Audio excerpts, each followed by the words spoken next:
Dov'è Filetto? Fausto Raciti, in netto ritardo a questa convention, forse qualcuno ha pensato che avrà sbagliato candidato, è andato da Alessi. Per la verità siamo stati tutti impegnati fino a ieri con il lavoro parlamentare, con la riforma della scuola. Noi siamo qui nel momento giusto, al posto giusto. Abbiamo fatto una scelta di cui come partito siamo assolutamente convinti e la sosterremo a testa alta per il corso di tutta la campagna elettorale. Quali sono gli errori del PD in questa campagna elettorale? Anzi, prima della campagna elettorale, quando c'è stato l'accordo con Alessi, lì si poteva evitare quel pasticcio.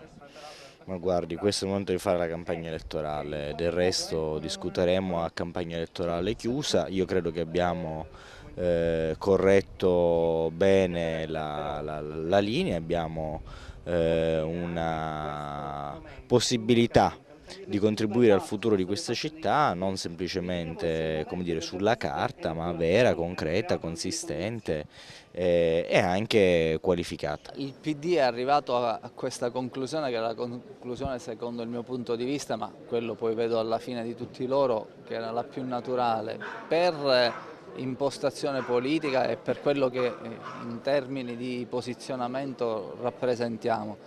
Era la via più semplice e la via alla quale poi siamo in definitiva addivenuti.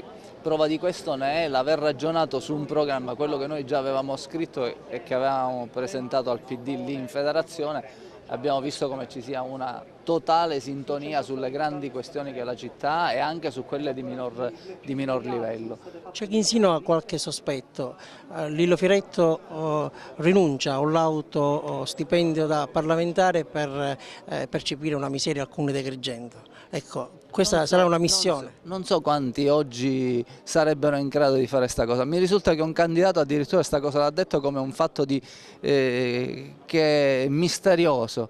Probabilmente nella vita ci muoviamo su categorie diverse. C'è chi ha coraggio delle sue scelte, chi vuole mantenere il suo recinto, godersi 7.000 euro di stipendio comodamente, chi invece decide di confrontarsi con le persone, occuparsi di questioni roventi, perché Agrigento ha questioni roventi.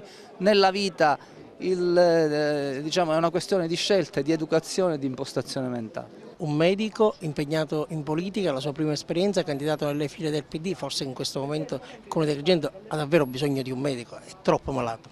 Sicuramente penso che la situazione amministrativa la conosciamo tutti, proviene da un momento di grave difficoltà.